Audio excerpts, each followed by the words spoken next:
Welcome to Imprint, a podcast about creating a home and life you love. I'm Natalie Walton, an interior designer, stylist, and best-selling author focused on an holistic approach to homes.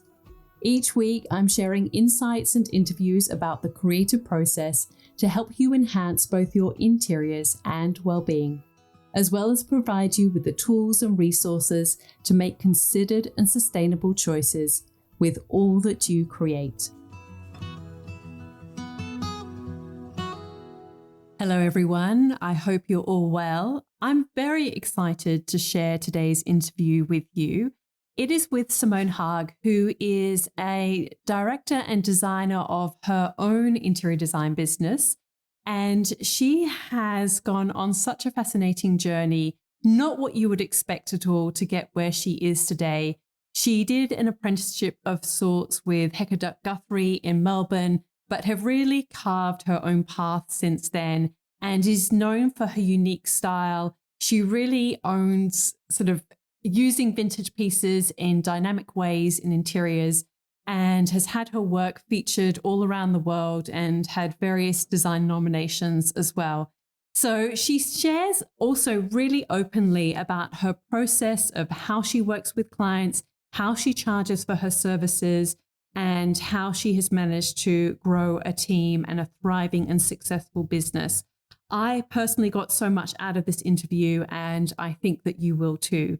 So if you do enjoy it, I would love if you could take a quick second to quickly rate and review this podcast. Just put a quick comment in. It'll just take, 10 seconds to say, love the interview with Simone, so I can know that you enjoyed it and bring you more of the interviews and the content that you really enjoy. Thank you so much and enjoy my conversation with Simone Haag.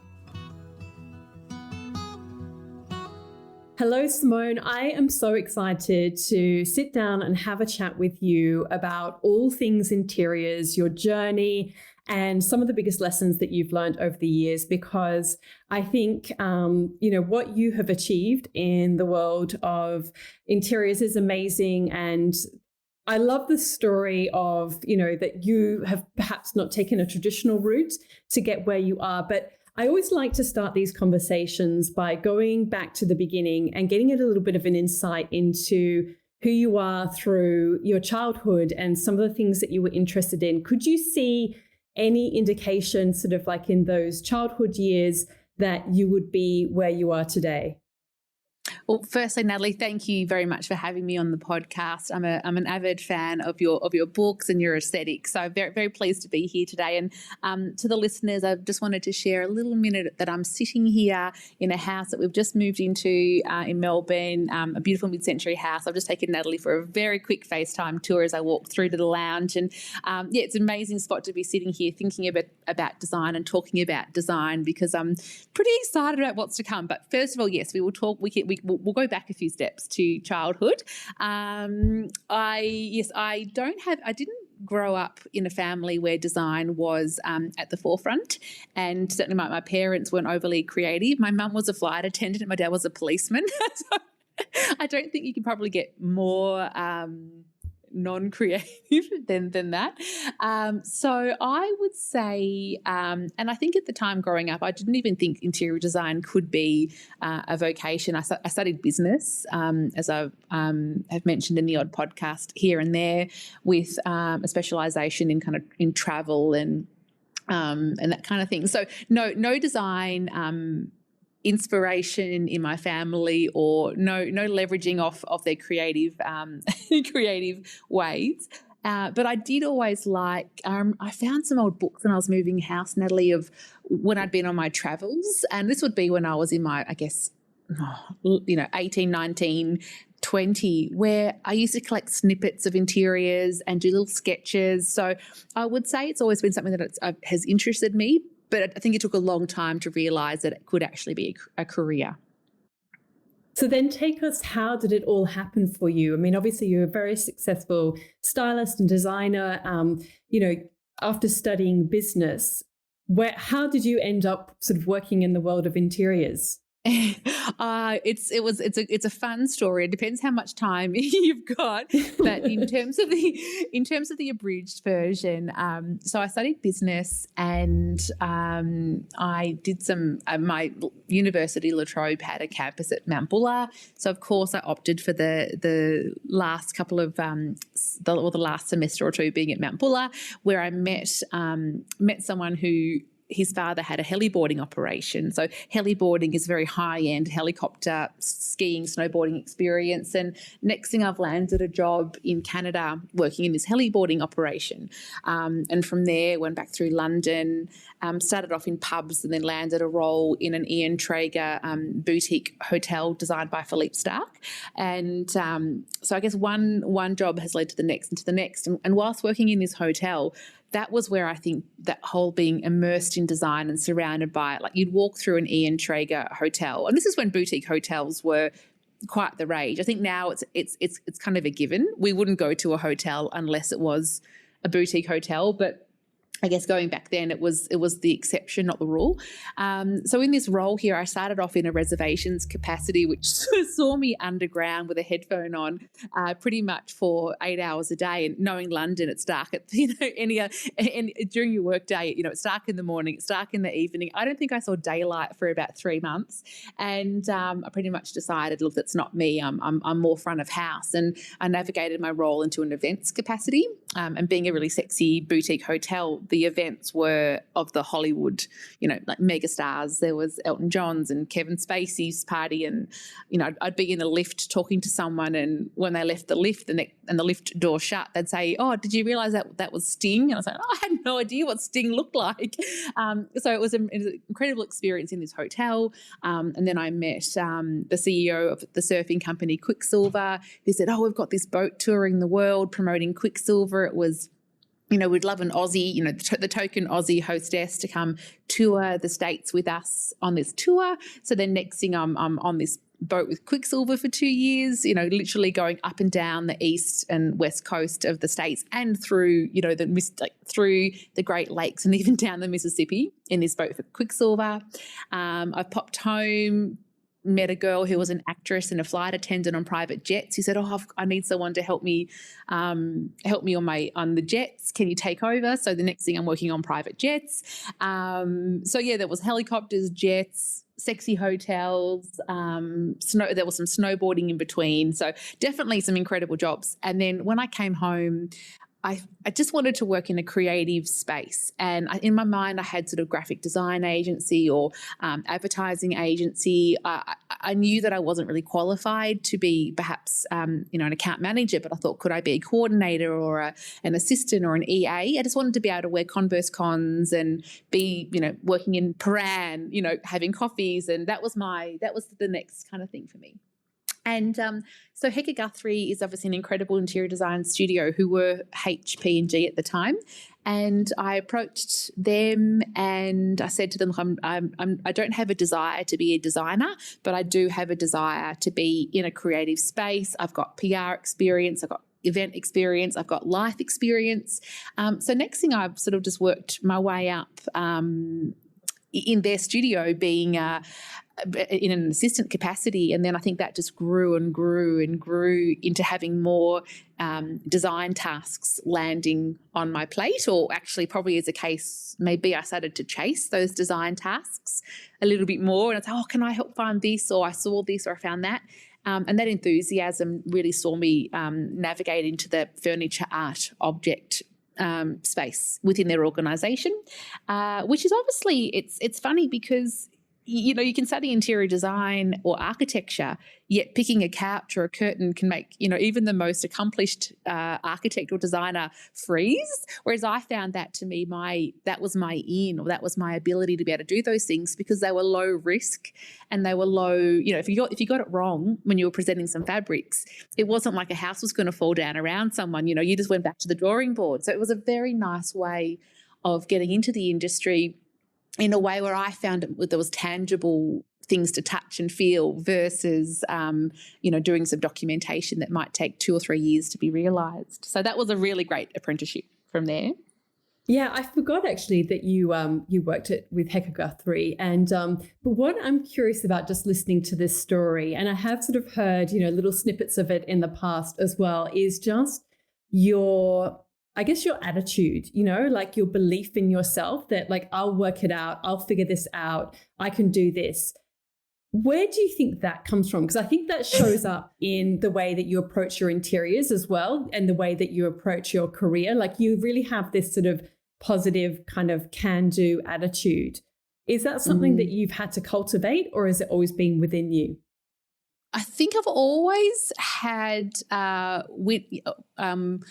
there used to be a saying that one of the practice managers said at Hector Guthrie was win the work and worry about it later.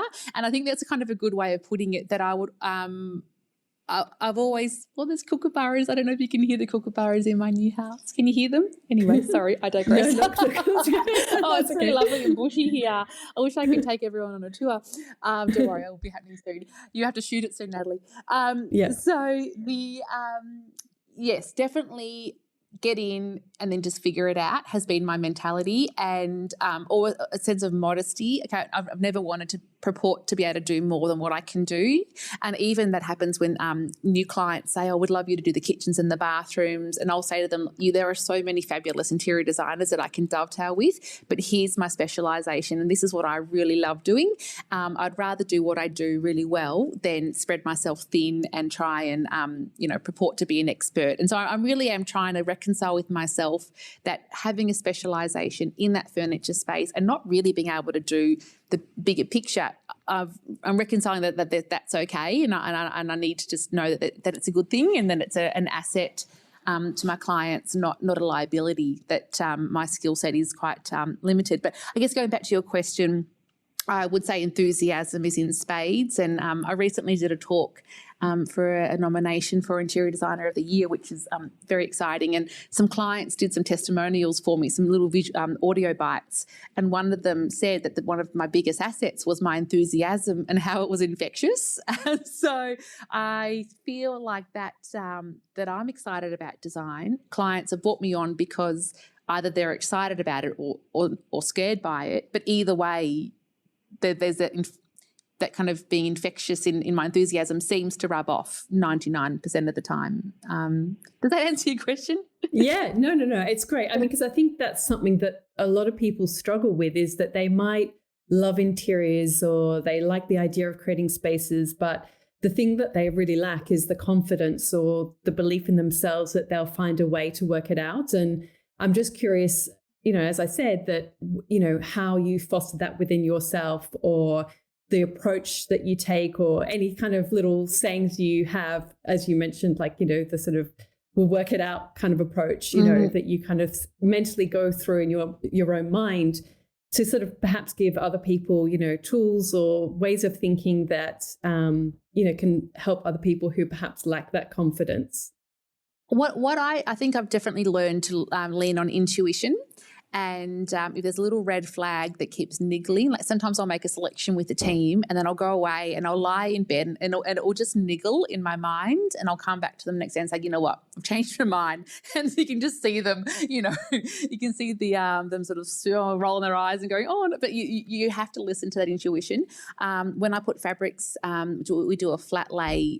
It's funny because sometimes suppliers will come in with fabrics from particular ranges, and we'll have our palette generally laid out all over the floor, and everyone's sort of tiptoeing to get to the kitchenette to make a cup of tea because there's big blocks of fabrics on the floor, and the suppliers will come in and we can be very decisive, and sometimes they go, oh my gosh, can't believe you just looked at that, and then all of a sudden you picked that within a minute. So I would say the intuition that I feel, I listen to it and I act on it really quickly. But it's funny because I was trying to pick fabrics for my kids' beds here, and I was oscillating back and forth. It took me about 6 weeks to pick 3 bed fabrics, whereas I could do a whole house in a couple of hours with all the finishes. So I think for clients, it's definitely easier than for myself. But I would say that intuition and that knowing is something that I've really developed and I'm really proud of, because there was a time when I was doing my, quote unquote apprenticeship where I would too be nervous to present a fabric, and I'd always sort of default to the same old, Belgian linen in a chunky, and now there's this clashing of fabrics that it's so easy now, and I'm really proud that it's gone from a point of presenting linen to the ability to sort of put it together and just know that it's going to be right. So yeah, I'm really proud of how that's developed, and I'm not entirely sure how it's happened. There's been mistakes along the way, of course, but not so many. Like it's so, I'm not sure. I wish I could say that there was a recipe to it, but yeah, it's. I'm really proud that I can now walk into a fabric house, pull a bunch of stuff that no one else probably would have put together in a certain combination. And it's funny. I digress slightly, but we've started to incorporate palette play sessions with our clients, because often we had these briefs from clients where they might say, "Oh, I'd like to have, I love green," so we'd go and put together a presentation with lots of, say, sage colours or whatnot, and they said, "Oh no, I really like olive," and it's come to light that how a client might describe a colour or a tone or a feeling can be very subjective. And so now, as part of our process, we have incorporated what's called a palette play day. That's a mouthful.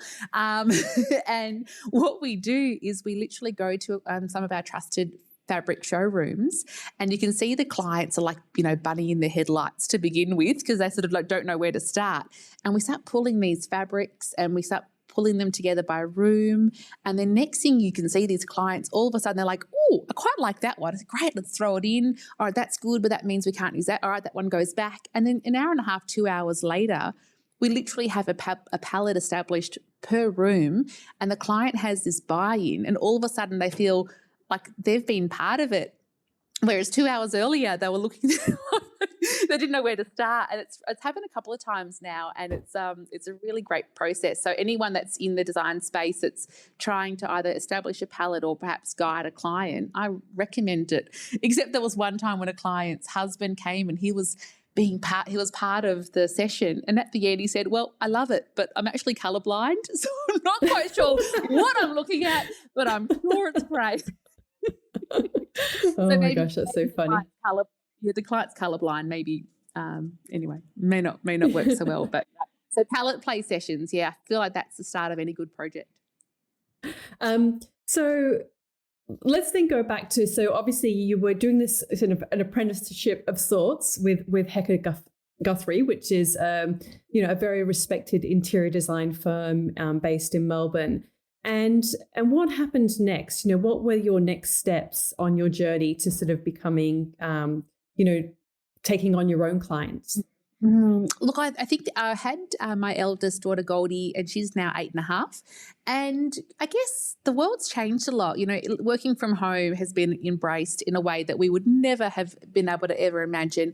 And I think 8.5 years ago, there probably wasn't that ability to be able to chime into a meeting online, or and I just because what I want to do as best as I can. I just was really worried, actually, that I would go back and not be able to be that enthusiastic, gung-ho, take it all on, throw it at me, I'll figure it out kind of person. I just didn't want to go from being the best version that I felt I could be to being a bit of a second-rate, I'm trying, but I've got to run to pick up, or I've got a sick kid. And I don't know, I felt like it's like if you do a really good job of something, and I felt like I was never going to be able to return back to that. And maybe that was just me being perfectionistic, and I could have gone and trialed it and given it an opportunity to see how motherhood and working for an organisation played out. So I think that was my motivation. I think just not wanting to disappoint.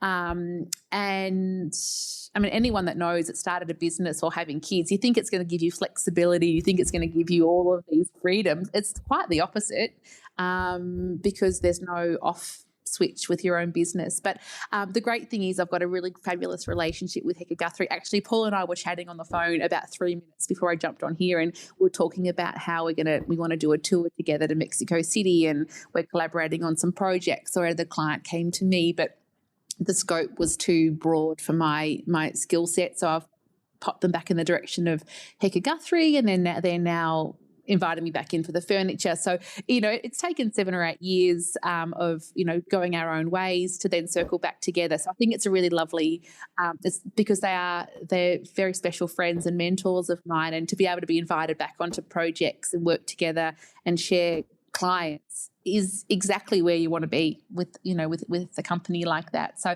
yeah, Paul's going to come on Saturday and check out the new house, and yeah, I'm really excited. And I think I needed to go off and sort of find my own aesthetic, which I think is quite different to Hecker Guthrie's, because they absolutely kill it in that they've got a beautiful aesthetic, but it's quite you look at a job and you can see the detailing, it's one of theirs, where I think mine's a bit more schizophrenic still. But I feel like either way I had to sort of just find my own path for a while. So did you go then, so you said, you had your daughter, so then did you take any time off, or like were you trying to find clients, or what, what did you, what was your process? I know that we were in contact, you were doing freelance work with Real Living at some point. I don't know where that fits into the story. Yes, so I think when I had Goldie, I really was taking on clients that, either family, friends, or my husband's a builder, so he was building homes for clients, and that was a bit of a shoe-in for some work. Just friends of friends, friends of past clients that maybe had smaller jobs that perhaps weren't, at the HG level or budget. But so I think just organically the word spread that, and I didn't know whether having just this furniture specialisation was going to be enough to sustain me. But the more and more that I've done it, I've realised that there's some clients that might use an architect but then haven't got a stylist or decorator. There's clients that haven't needed an architect or a designer because they're in a house that's already done. They just need the furniture. So it's actually worked out to be a specialisation that seems to have quite, seems to be quite relevant. So the business, I think I got a pretty simple logo from a junior graphic designer that I met along the way, and I even went shopping to Officeworks and bought like receipt books, those carbonized receipt books, and I sort of thought I'm going to run a business, and then of course as you go through the process, you then get your branding done and your website, but you can't really afford the incredible website, so you have the very simple. It wasn't even Squarespace. What was it?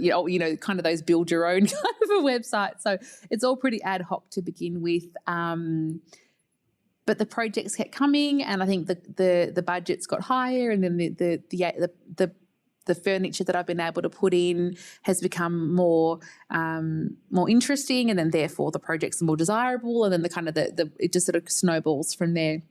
But yeah, I pretty much started when Goldie was 6 or 8 weeks, because at that stage, kids just sleep all day. So you're like, this is amazing. I can have a baby and I can do a bit of, and then of course they wake up and you're like, and you're already, knee deep in it. And then I haven't stopped. But the kids are great, and they, I think they're really interested in design. I feel like to some degree they might follow the path. They're always asking about it, or looking at magazines, or telling me what they like and don't like, and they're interested in the clients. And so I haven't done any major damage by just getting straight into it. So that's good. So what about your style journey? I'm sort of curious to learn, as you said, you were sort of specifying things when you were working at Hecker Guthrie, and, that's quite a departure from where you are now in terms of the types of interiors that you create, and the materials and the sort of the patterns and all of the things that you bring to a space. Can you share a little bit about how your style has evolved over the years, and what you think some of the big influences have been on it? I think there was generally that default to that Scandinavian style when I was at HG, or in that sort of period immediately after. And I'm just trying to think when the shift happened, and it was quite subtle. But it probably was me trying to establish a different look, because I certainly didn't probably want to feel like I had then stepped out of an organisation and taken their IP or their look with me. So I think it was almost like, okay, I've got to really change this up or this isn't going to look too good. So I think it was probably, and then, look, I couldn't tell you. It was such a subtle shift. It was a really subtle shift. I think it's probably the biggest thing, Natalie, would be bringing in things directly from overseas that perhaps aren't represented here is where I think it started to probably make some impact. And it is easy to see things in showrooms and specify them, and then other people specify them and they get loaned for shoots and they get seen a lot. And so I think when I started to bring in things directly from overseas that weren't represented, not that I don't support the showrooms, I do very much, but I probably just try and avoid selecting pieces that are on display or can be easily selected. So if we're choosing a sofa from Space Furniture, we would then put our own fabric on it so that it always has a sense of being unique. I try very hard to not roll out the same pieces on multiple projects. And sometimes clients say, please, I love the stool that you use there. But I really try not to repeat things, and if I have to repeat them at the client's request, then I'll make sure that I change the fabric significantly. I just want every client to feel like what's been selected for them has been selected just for them. So it means we've just got to keep looking further and further afield for things, which of course was very hard during COVID.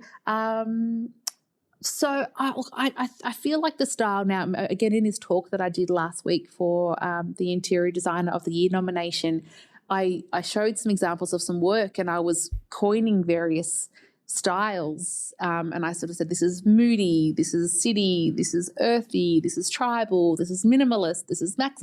And then as I went through, I realised that there were quite a lot of different styles.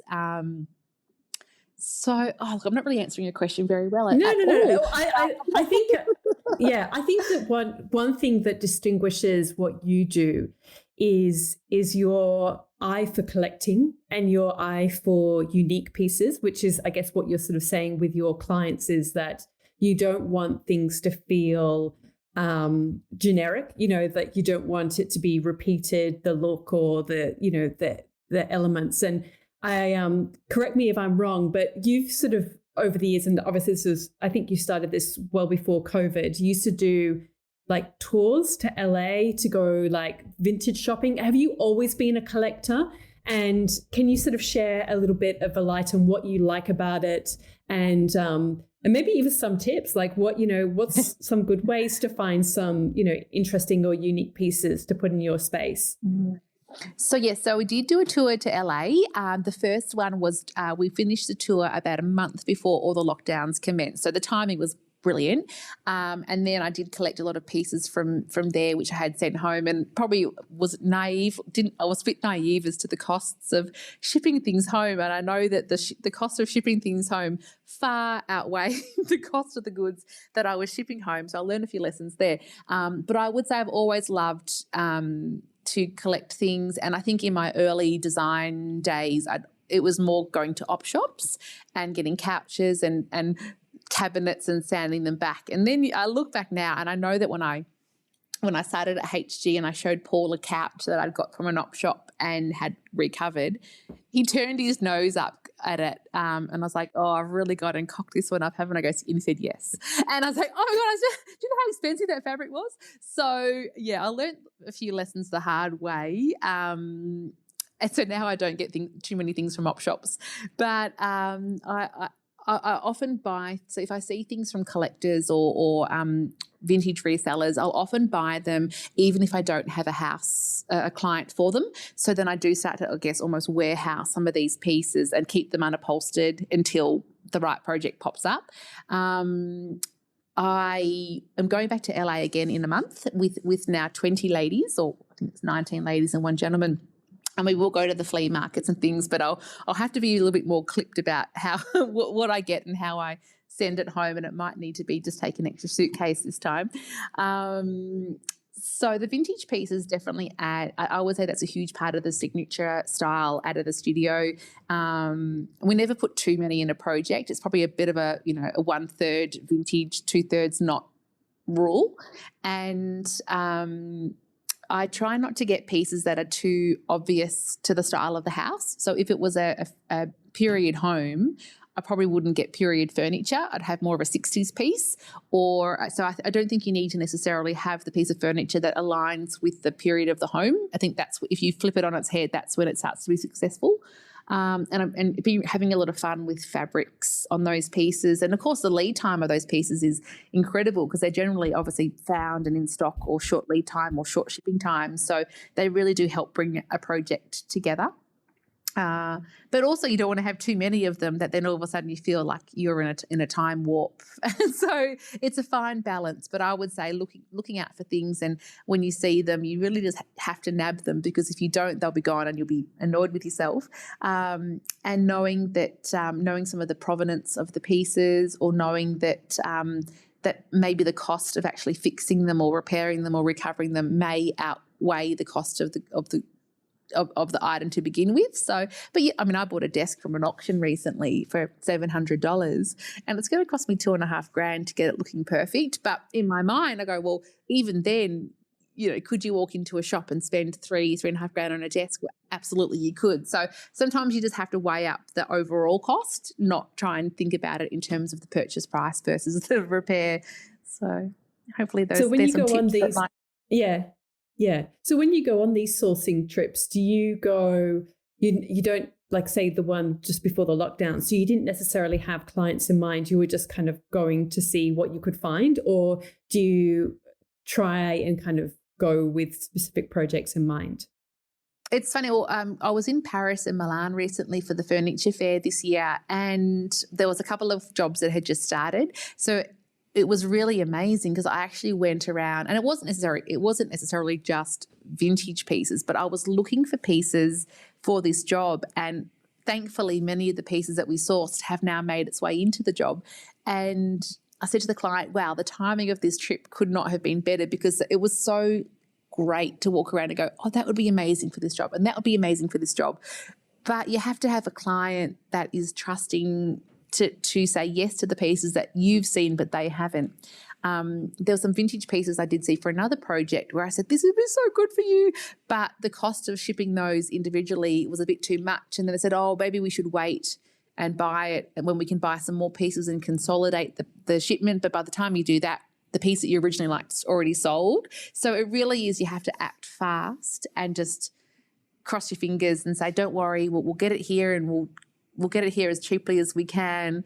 So I think it all depends on the confidence and the budget of the client as to how successful those trips can be. But certainly in one of the instances, so many of the things that we found have now been specified. And people that we met at galleries, we go away, we send a request, and it gets approved.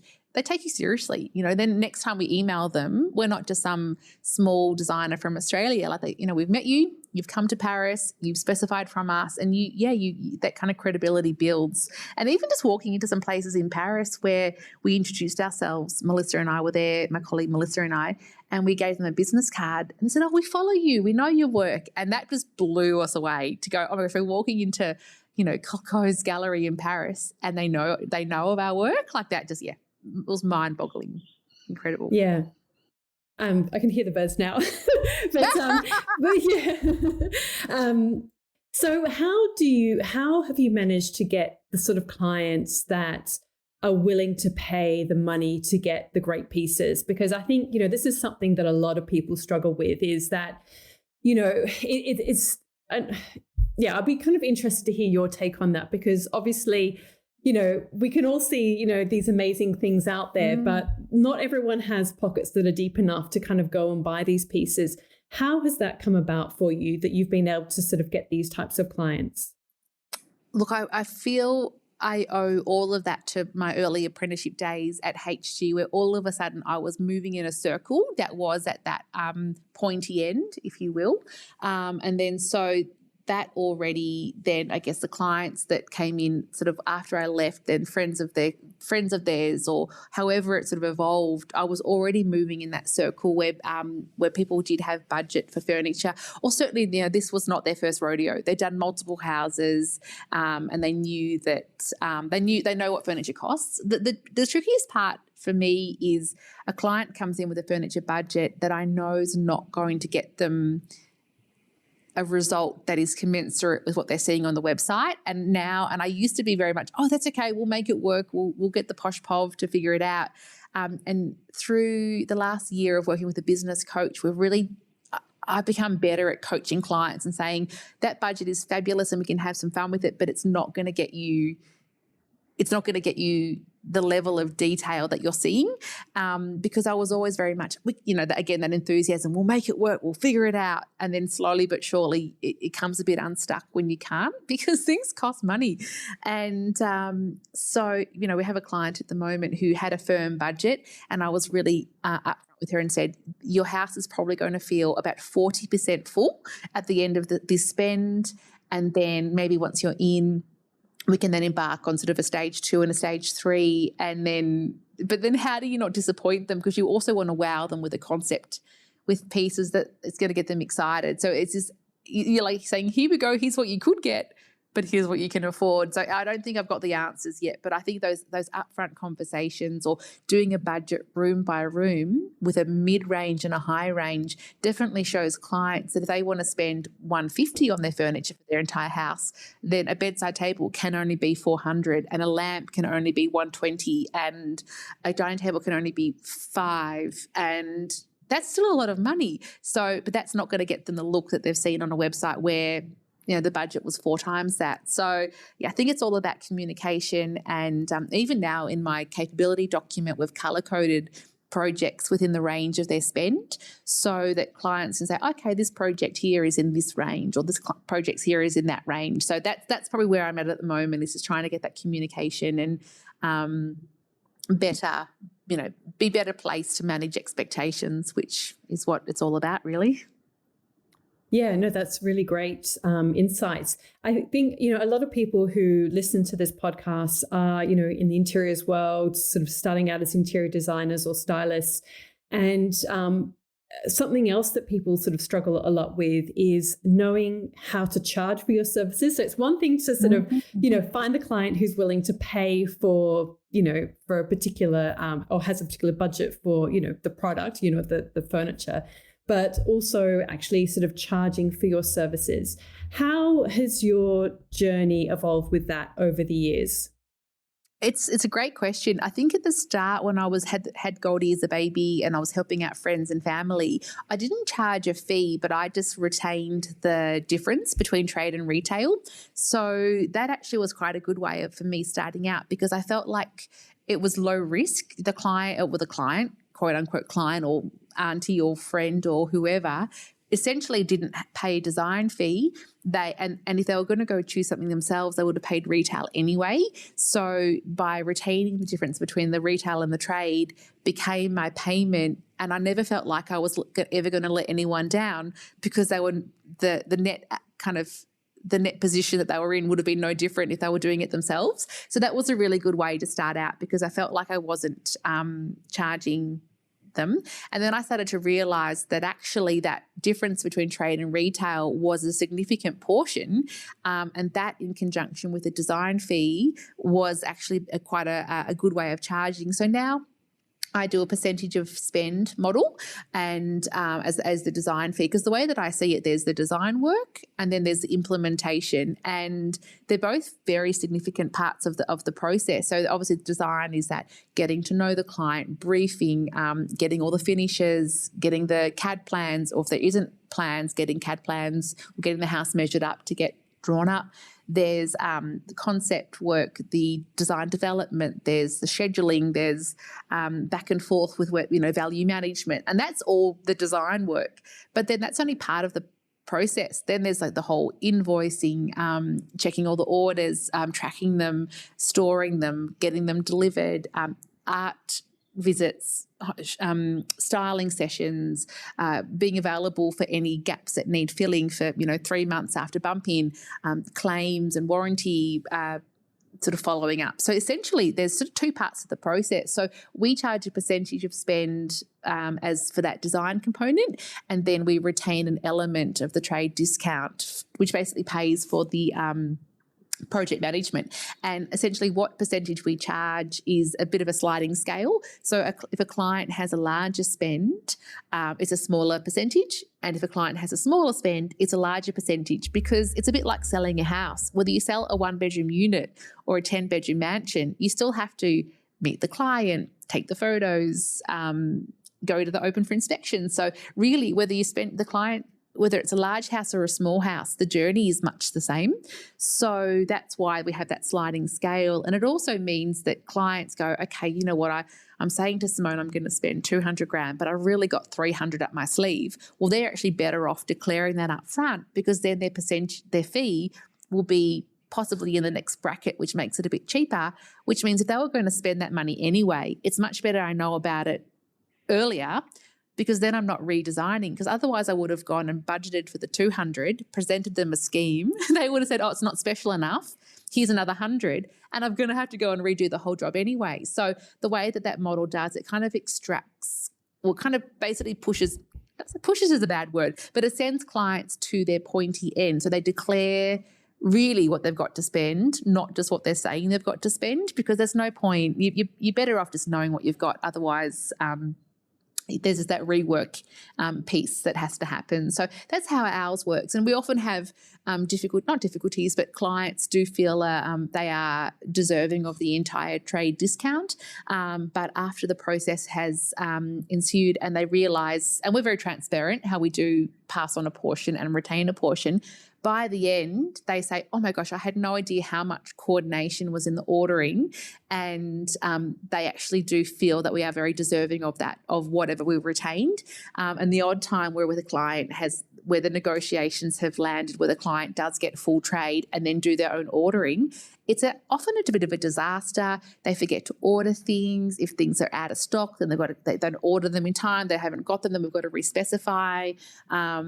If the client gets that full trade, then they don't have us for that claims and warranty process. And then if things are wrong, then we have to say, look, I'm sorry, but you opted for this model. Therefore, that doesn't sit with us to rectify this. But then we feel bad, so then we do it anyway. So I really feel like it's for clients understanding that whilst, yes, it would be amazing to tap into a trade discount and everyone wants a discount, by us retaining our portion of it, whatever that might be, depending on their spend, it provides a service. And if you're wanting a service and you're wanting someone to take care of business for you because you're running your own business or you're busy, then allow us to do it, but allow us to charge accordingly. So yeah, it's you learn the hard way, but there's some clients that have opted to do their own orders and have that full trade.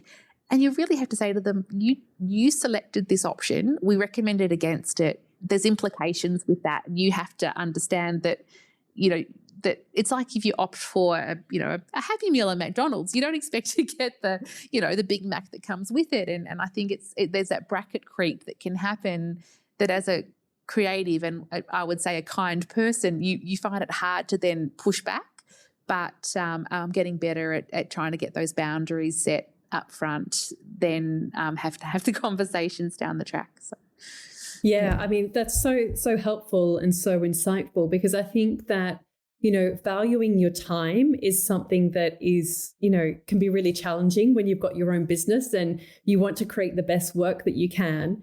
But at the same time, you can't work for free. You might do a little bit of that when you're starting out, but there comes a point where you've got your own bills to pay and particularly if you've got a team that you're growing and, you need to pay wages and rent if you've got office space or whatever it is. So it's, it's a really, it can be a really tricky one to navigate, and sort of feeling that you are actually valuing your time and communicating that with the client, as you say. I think that is a really important component of it.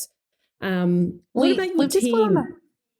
Sorry. As you mentioned, I was actually just going to mention that. So I'll definitely talk about the team in a minute, but we've just put on a new team member who's in that client services logistics space. And I think definitely one of the things I want her to help with the business is letting clients, reminding them their obligations as well. So, okay, we're 2 months out from the bump in. We're going to need, in the next month, we're going to need to invoice you for a portion of your furniture fee and furniture invoice. Make sure you're ready for that. It's going to be coming in the next sort of 4 weeks, or it might be, okay, now we're heading into our bump in.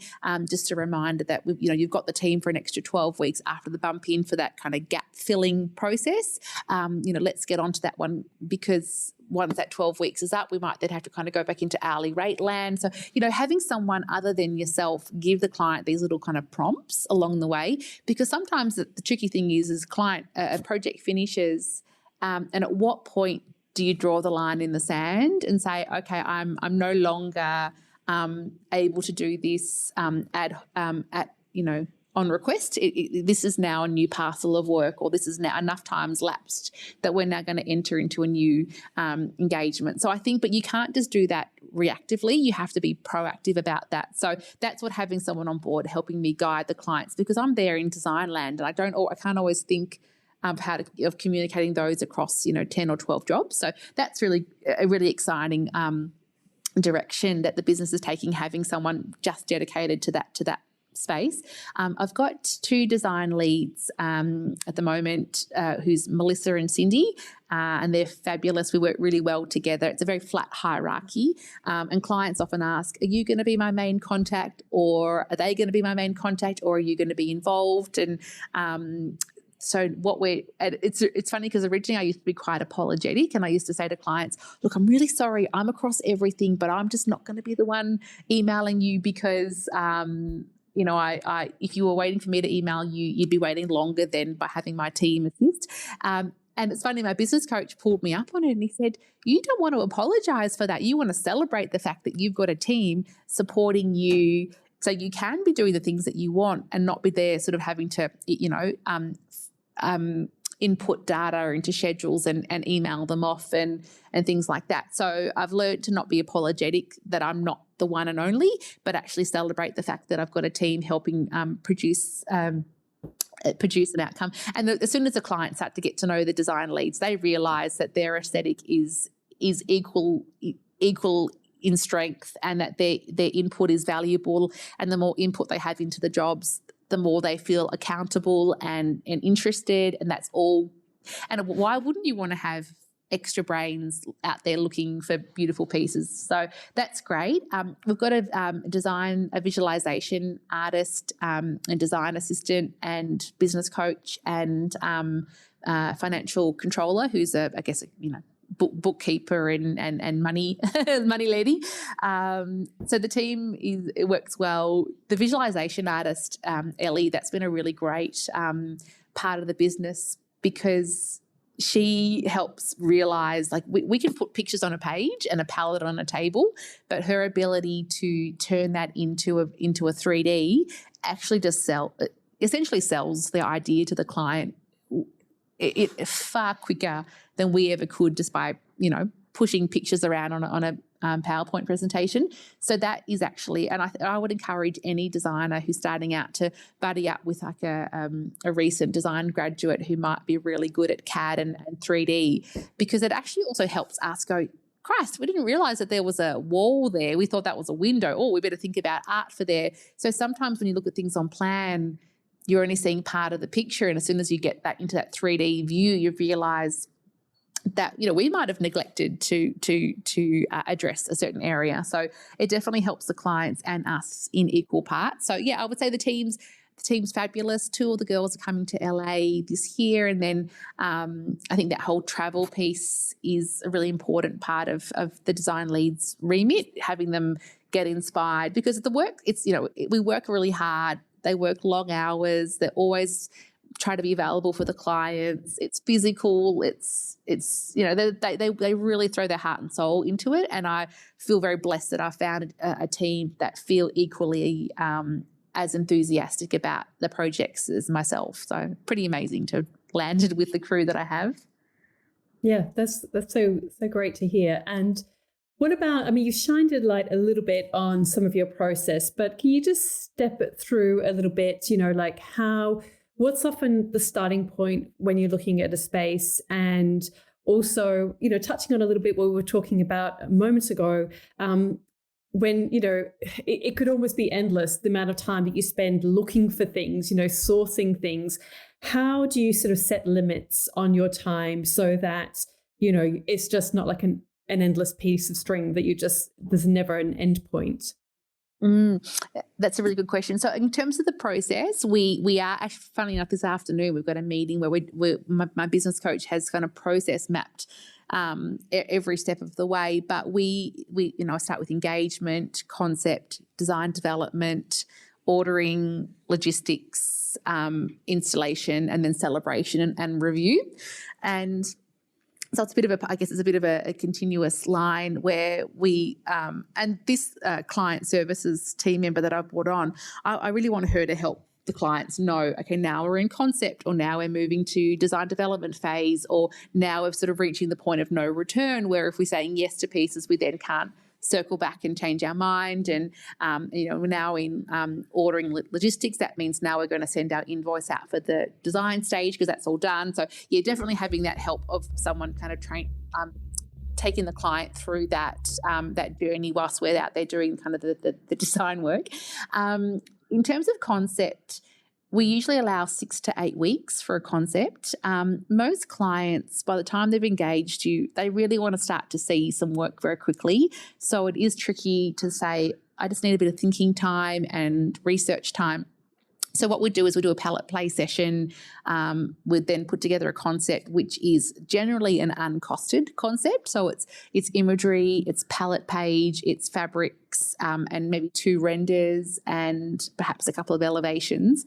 And I guess really at that point, that's when you know on a scale of 1 to 10 how well you've nailed it. And sometimes the clients are very quiet, but they come back and they're like, love it. Sometimes they love it and they come and go, actually, we changed our mind. And then sometimes they go in, think about it and give their feedback, and then you're off and running. So it just depends on the client, the dynamic with them and their partner or husband or wife, and who you're dealing with. And are you talking to both partners or just one? And who's the decision maker? And is the decision maker the one that you're talking with, or are you talking with the non-decision maker who has to then get sign off from sorry, that's a hard word to say, sign off from the decision maker. So there's a lot of that psychology that goes into it. So, but I would say within 6 to 8 weeks, any longer than that, and the clients are going to get fidgety. So you don't really it isn't that endless process. So you really have to then just put it in front of them and then use that as your platform to then progress and hopefully get some ticks. You might get some crosses, you get some feedback, and then you take that into the design development stage. I'm curious to learn as well about your approach to, I guess, that sort of installation day process. You capture your work so beautifully with photography, obviously your styling, and you're really good at getting press for your work and sort of getting your name out there. Like you did that event recently with, I can't remember the publication, but you had like an event in Melbourne and you invited different people to come along and look at this project, which was, such a beautiful and creative idea. What is your approach to getting, publicity for your projects, and how has that helped your business? So with the bump in, we find that we don't loan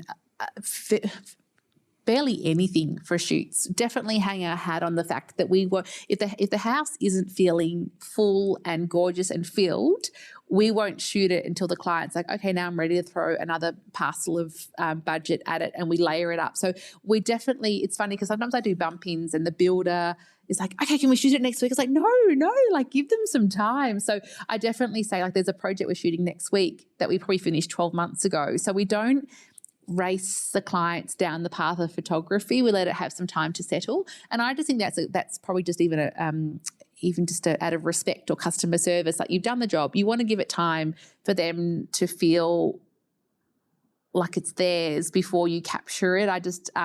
So we definitely don't loan a lot. We just make sure that how it is how it is. And I would say 99% of the time, if you walk through any of the projects on the website, they would still have everything in them that's been shot. And I'm very proud of that, because it is very easy to bolster a house with loan items and have a beautiful shoot, but the authenticity isn't there. And I understand it has to happen. It's a business decision, and architects that perhaps maybe clients haven't gone on the furniture journey, they need to capture their work and they want to capture it beautifully. I get all of that. But for us, that's not the MO. You know, we want to make sure that it's authentic and genuine. So it's funny because I actually wouldn't say I'm a very good shoot stylist. So sometimes I can fill the place with furniture and then I'm like, oh, and I often say to the photographer, is this okay? Is this okay? So I think it's a skill in itself to actually be a shoot stylist. And so I just hope that the spaces have enough good stuff in them that they capture well, and they seem to. And in terms of press, I've recently engaged a lovely woman called Natasha Allen, who used to work at Vogue Living, and she works on my media relations. So definitely she's being more proactive in that space. We haven't really been very proactive in the past just because of capacity. And so that's lovely to have someone who's sort of thinking big picture on those, and even just the award submissions, the amount of time and effort that goes into those. So poor Natasha, when award season comes around, I feel for her, but it's been I've really enjoyed having to sort of handballing that coordination of those things. So we, in terms of press, I again think because of that leveraging off that time at HG, I did know a lot of the press from my role there, so that's been quite good. I think it would be very hard for newcomers to be able to get themselves in front of the press and have that traction. So I definitely attribute that to my time when I worked for HG and had that kind of connection with the press. But the Whiskey Room event, that, I'm glad you mentioned that one, because that was really great. It was a client who we adored her, we adored the space. Design Anthology had published it, and it had landed a cover. And I thought, you know what, we've gone out of 2 years of COVID where no one's actually gone and celebrated or had events. So I said to the client, can we have a little bit of a launch of the magazine at your house? And she was traveling, and I said, we could have a few, can you hear the kookaburras now? Can you hear them? Yeah, on the background, yeah. Yeah. Sorry. So I said to the client, look, maybe just 5 or 6 people, some design friends and some of the team. We'll have a champagne and we'll celebrate it. And she was traveling at the time, and then the guest list grew and grew and grew, and you think about 20 people. So when she got back from overseas, she said, okay, send me the list, who's coming? And we counted it. It was like 20. She said, blimey. And then said, oh, well, it'll be fine. And, we had the event, and in the end, we were still all sitting around the table at, 4 or 5 hours, 6 bottles of wine after everyone had left, enjoying the space. And it was so great to, A, have had such a successful relationship with a client that you are there, welcome to host an event and welcome to stay and enjoy the space, but then B, to sit and not be on the periphery in terms of styling and leaving, but sitting on the carpet, putting your glass on the table, seeing how it went from day to night when all of a sudden the lamps all turned on, because often you're visiting clients during the day and not at night time. It was really satisfying. And I actually kind of think, gee, I wish I could have opened up the guest list to another 20 more people, because it would have been an absolute belter of a party. And I reckon she would have been up for it as well. But we might do it again. But it was great. It was really nice to stop and celebrate and invite people in. And we had a bit of a Q&A where we talked about the process, and there were things that she had remembered that I hadn't, and things that I remembered that she hadn't. And we spoke about how we'd gone into her cupboard and found jumpers that had beautiful tones, and that became the inspiration for the entry rugs. And she'd spoken that they work in the alcohol business, so and she'd spoken about how this big box had arrived from Ireland, and she's like, Simone, what's this piece? I have no idea what this piece is. It's landed on my doorstep, and I'm there scratching my head thinking, Jesus, I don't know what this delivery is. I really should know, but I don't know. And it ended up being a big Guinness, a big Guinness keg that came from their company from Ireland. That we were both scratching our heads wondering what this piece was, and apparently her husband wanted to put it into the whiskey room, but that got shut down really quickly, and it's gone to the shed. So we had a bit of a giggle about various stories, and how she was very she had a great design eye, and she wasn't entirely sure she even wanted to use a designer. So in her mind, she's like, I'm going to call Simone, and if she answers, great, and if she doesn't, that's it, doesn't matter, I'm not going to use anyone. And lucky that I did answer. And when I walked into the house, months, she instantly felt at ease and didn't feel like it was going to be myself versus my ideas versus hers, that it was going to be a team. And during COVID, like we had all the lockdowns in Melbourne, as you know, and that project was happening at that time. And I swear she was my savior, because she was giving me an ability to step away from homeschooling and have phone calls. And, I was getting fabrics called in based on pictures on websites, and we were doing Zoom things, and she'd be measuring things, and she'd be putting tape up the wall, masking tape and taping the length of the sofa. And I go, yeah, that's good. Or maybe just show me the version that's longer. And so we had a really interactive experience. So it was very lovely to celebrate it. Yeah, great. It's so good. Now, I just want to ask you a couple. Well, one thing that's popped up that I'm kind of curious about is, I mean, you've mentioned, obviously, you've got a business coach, you've invested in getting someone to help you more with publicity and PR. You obviously, you're investing in yourself and you're investing in your business. Why is that important to you? And, is that something that came naturally for you to do? Or, because some people wouldn't even consider taking on a business coach. What spurred that decision and how has it helped you? So I would say in the early days, it was obviously me just doing everything. And then I brought on a team member, a lovely woman called Sarah Shinners, who helped me for about 5 years. It was just her and I. And that was when I was going through 1, 2, 3 babies. So she just did pretty much everything. We worked on the design together, but she executed everything. And then she left when she had her baby. And so it's like karma. It's like I had a baby and I left, and then she joined me, and then she had a baby and she left. It's kind of what happens.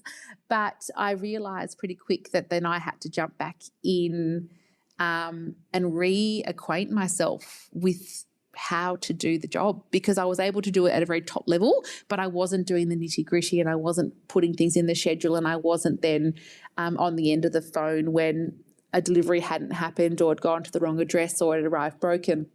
And so I think I got a bit of a shock to my system as to how much work was actually required, having had someone so incredibly efficient assist me during that time where I was really in the trenches.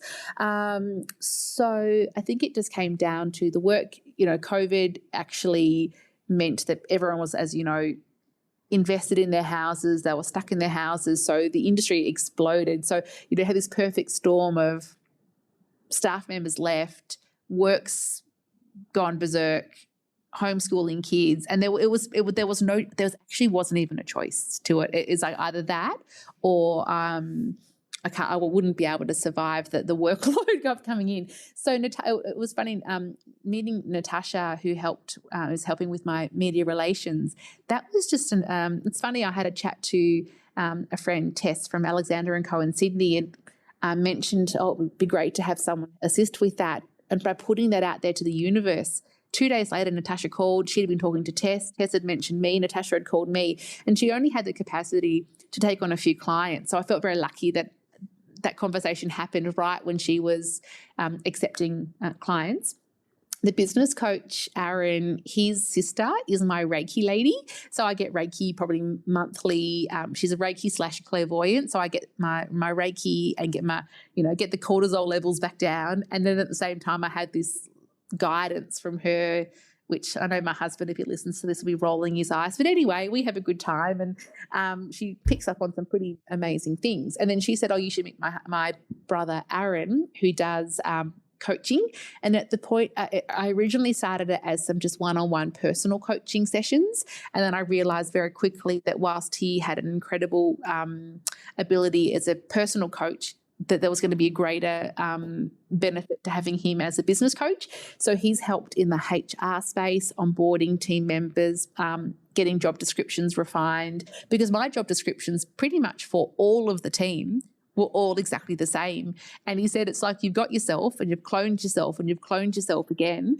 He said, really, in order to have a scalable business, you've got to separate out the roles, and you do this and the team do this. And then once the design's done, then that logistics person comes in, because their brain space or their thinking is different. So you don't want to pull the designers out of their design space to start thinking about deliveries and trucks and storage and that kind of stuff. And he said the ability of bringing on this one extra person means the designers can then take on a couple of extra jobs, because they're still going to be in this design space And if you're thinking about one job, you might as well be thinking about 5 jobs, because you're out there looking. So you just have your peepers open for all your clients. And so the efficiency that will bring is going to be far outweigh the investment of bringing on this person. And you're like, oh, that makes perfect sense as soon as you say it. What else does he do? If there's any kind of troubleshooting, or there's been just things that, not problems, but just things that we just haven't had the bandwidth to tackle it. He has the bandwidth to tackle things. We're having a meeting today where he's talking us through our process.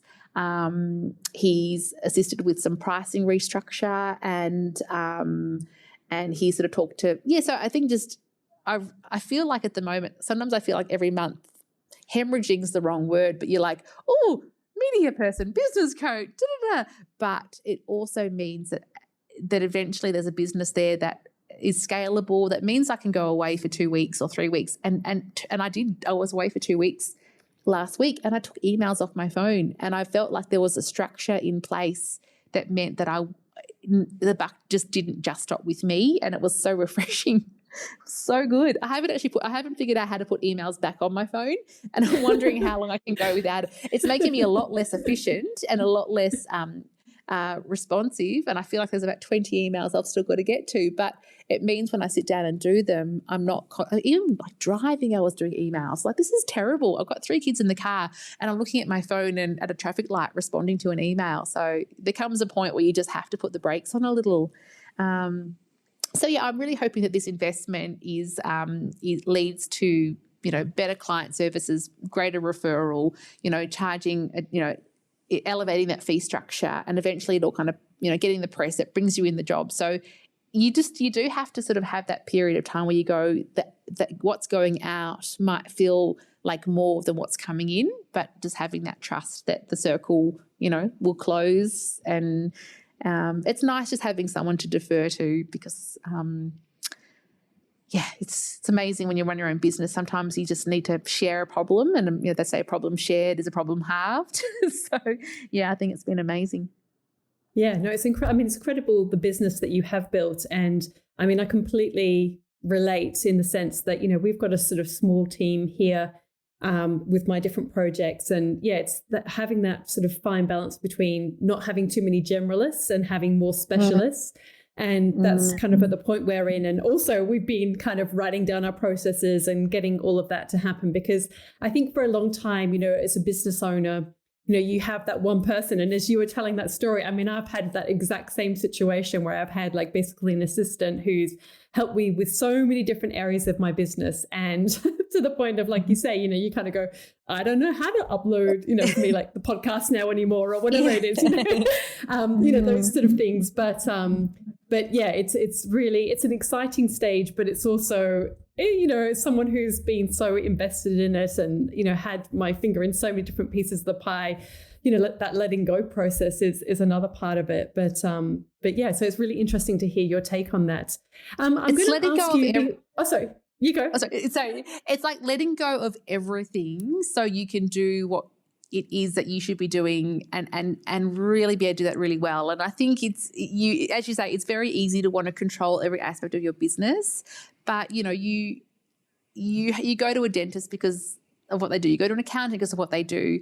And I guess it's the same thing with your design. If you're a designer, and you need to be able to go, that's what I do really well, and that's what's going to bring in the bacon, and that's what's going to pay for the organisation, and I need to make sure that I'm doing the best I can in that space. And if it means letting go of various areas, then it is a tricky decision to make, but it's definitely making my balance start to kind of come into play, which, for the last 8 years, there's been zero balance. So I just have to start to think about quality of life, and even my husband called me up on it before we left, and he said, darling, our entire weekends or our evenings or everything we do at the moment revolves around if you have a work commitment, not an event or something. He said, but you need to get to a point where it's the other way around. And it was a bit of a shock and it's taken him about 3 years to say anything, because he's very patient.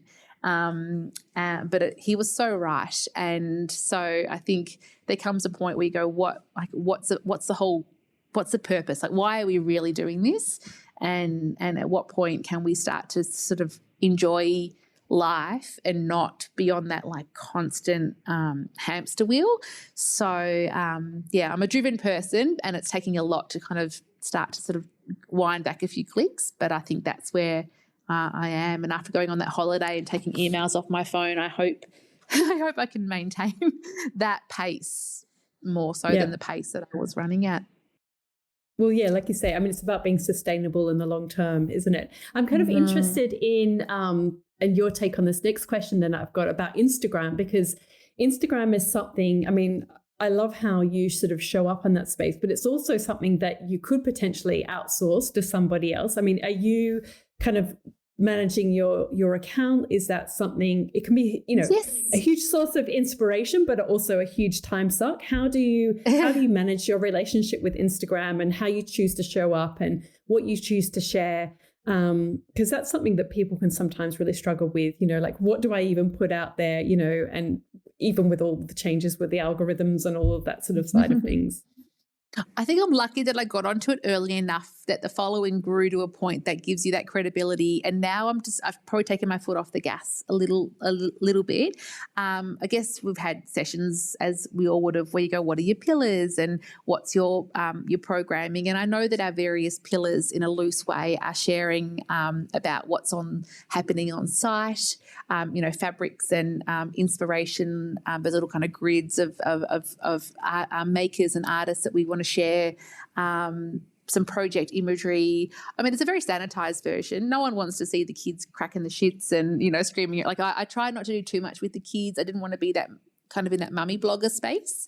I wanted to try and, I mean, the kids shop, you know, occasionally, but I didn't want it to be them to form a sort of a big piece of the pie. Melissa from the team definitely assists with Instagram, and Natasha's doing a little bit. But I would say you kind of go in waves where you're like super motivated about, like we went to Milan and Paris and we were like posting 3 times a day. And then I think this week it's been about 2. So I've lost a bit of the mojo. But I feel like it's just making that time to sit down, get your calendar, your sort of populating calendar, and go, I know that I've got at least, you know, X amount of posts coming in this week, that if I didn't think about it, there was some automation to it. And then as your day progresses or your week progresses, you have that more, what's the word I'm looking for? Sorry, I've lost the word, but it's more, I guess not authentic, but it's like, we're here. Like a fluid kind of, yeah, I'm here now and I've seen this, or so I would say that I probably need to throw a bit more time at it. I lost a bit of the mojo when it was all the advertising was coming up, and I felt like I'd open it and all I would see was posts from accounts that I didn't follow, and sometimes you wonder how much of you people want to see, and are you sort of, is it a bit of you don't want to have the Simone show, so. But then having said that, if you don't post, then you start to lose that relevance in the algorithm. And I don't know, at the moment, like the clients that I'm building and working with probably aren't necessarily Instagram followers. They're maybe more referrals. So you wonder, are you better off doing your work and doing it really well and investing in meetings with architects and building your clients, and then Instagram's more of a folly, or are you trying to use that as a business tool? I try not to do too many sponsored posts, but I do know there obviously is the ability for a more of a passive income stream by doing some posts, and then that obviously really helps you then, you know, with the business. So I'm not sure. I think I've just lost a bit of the mojo at the moment, because I don't want to be like, it's a very sanitized version of life and design, and I wonder sometimes I worry that everything looks a bit too sparkly. It's not reality, but yeah. But people don't really want to see reality. Yeah. No, completely. I mean, I think we all go through stages. I know that. I was kind of going through a stage like that. I mean, I go through it periodically where I'm like, you know, sometimes I don't even want to be on it. And, you know, I just think this is such a waste of time. It's just such a time suck. Everything just starts to look and feel all the same. But then there are other things that happen, and then I get really excited to share it, you know, so it just, I think you got to go with the flow of what you're feeling at the time. And maybe if you're feeling uninspired, just to sort of pull your foot back a little bit and, just kind of, put that time and energy into something that lifts you up. And then, when you're feeling excited again, then, go for it sort of thing. So yeah, maybe it's I just need interesting to do to a get bit of your a call. take.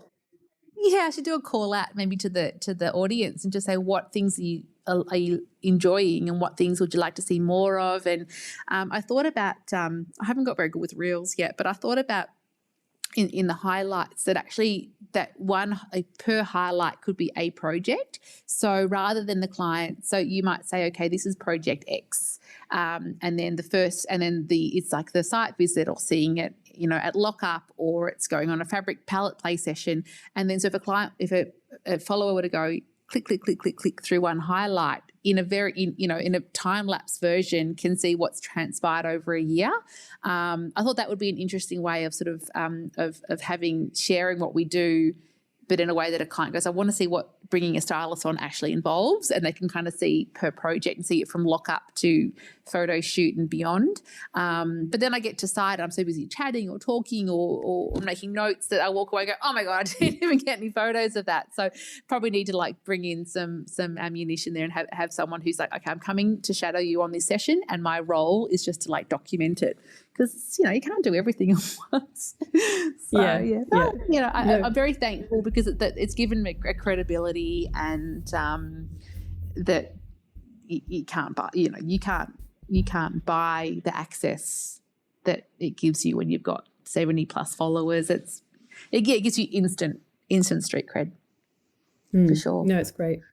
All right. Well, thank you so much for your time. I've loved listening to all of your answers. Now, we've just got a few at the end that I like to kind of run through. These are kind of, I guess, a little bit broader picture ones, but just give a little bit of an insight into you and, what inspires you and other little bits and pieces like that. So the first one is, which 5 words best describe you?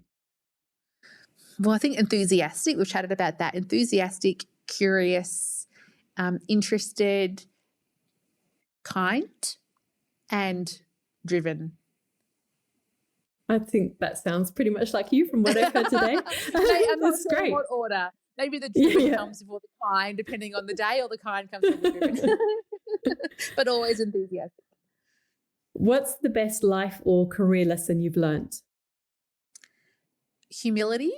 That when things don't go to plan, that people can forgive anything if you approach it with humility. And there's been times where I've had things arrive at jobs where I may have made a mistake, or they've been dropped by a delivery person that I recommended, and that's never fun. And I know clients have sort of flown off the handle on the odd occasion, and sometimes probably expected maybe me to again, push back. And I think as soon as you can say, I agree with you, I apologize, it's not perfect, it's not what you paid for, and we're going to fix this. No one can what's the word I'm looking for? Like I think humility. If you do your best, we're all human. Things are going to go wrong, but we want at the end of the day you'll be happy, and we will make sure of that. Then I think that's a really good skill. I think it's most important. Anyone can be creative. Anyone can be any number of things, but I think you have to have that quality to have to be there for the long haul, because no one wants a diva. So, yeah. What's your proudest career achievement? Oh, I reckon it's this year. I've recently been nominated for Interior Designer of the Year at the Idea Awards, and I recently flew to Brisbane to do the talk. I think I touched on that a couple of times in the chat, and I'm one of 6, and I'm up against some pretty incredible companies. So even if the nomination is as far as it gets, that would be a career highlight for sure. Yeah, that's amazing. What's been your best decision? I reckon I would say there are lots of fun decisions, but certainly over the last 6 months, having the business coach has been amazing, because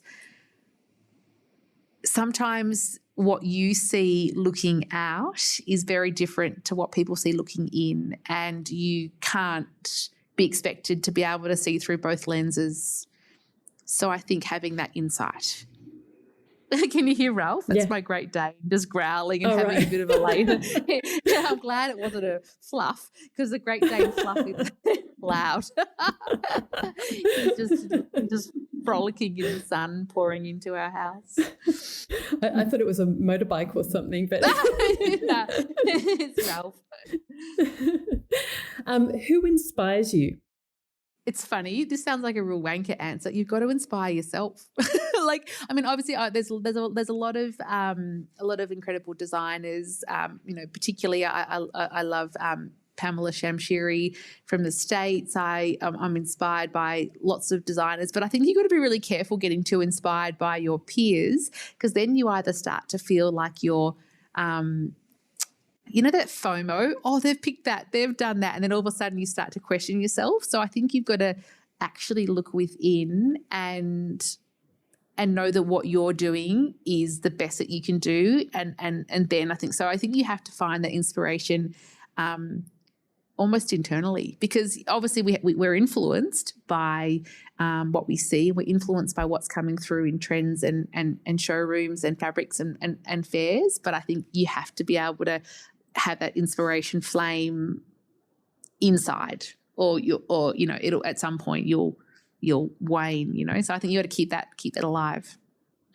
Yeah, no, it's great. Weird answer. I like that answer. Yeah, no, I like it. What are you passionate about? I'm passionate about making people happy.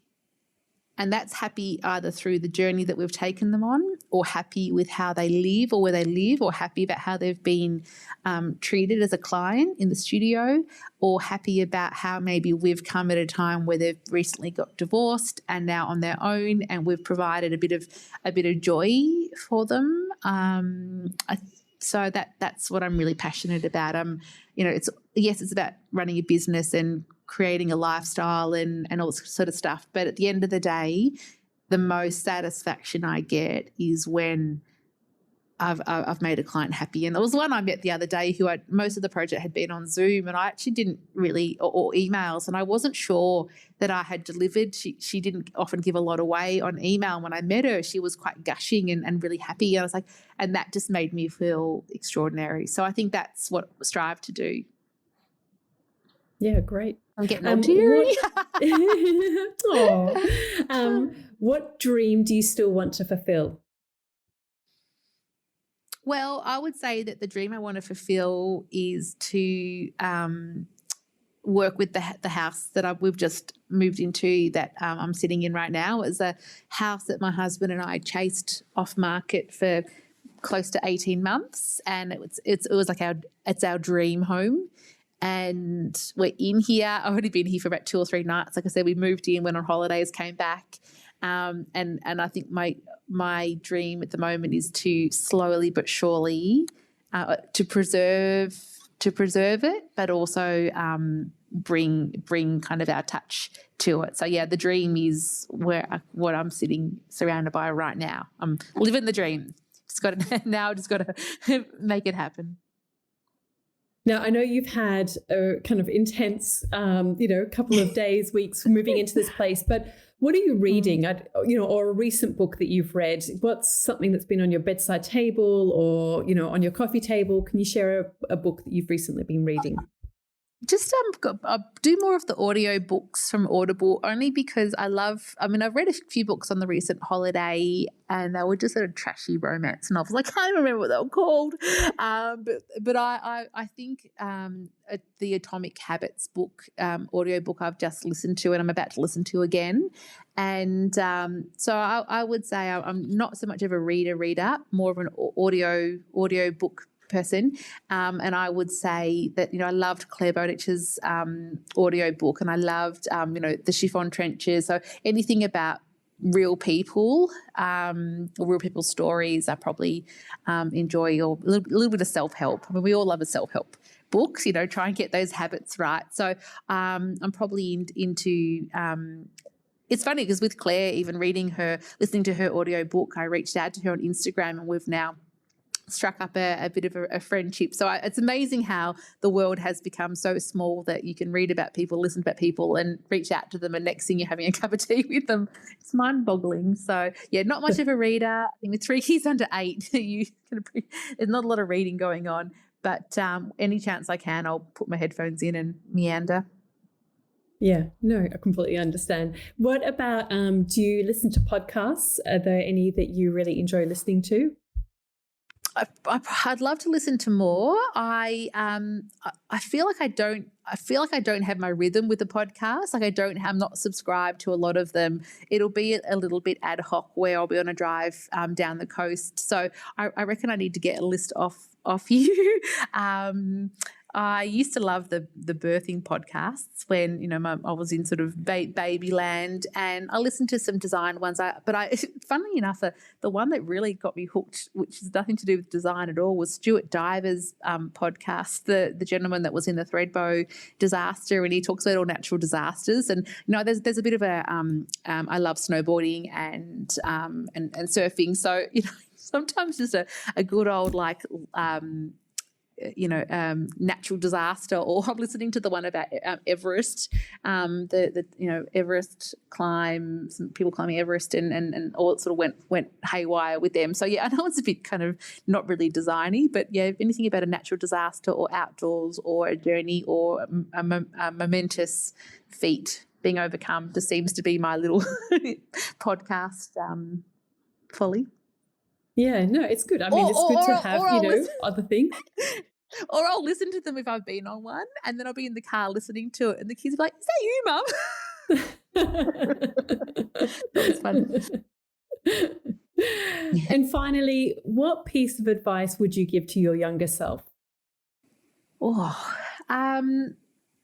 I think this is it's a bit boring, but I definitely think when I was in high school, I was I was quite driven, and it was all about, okay, what am I going to get? What am I going to study? And I just think life, it's such a journey to be enjoyed, that anything that you want to do, you can.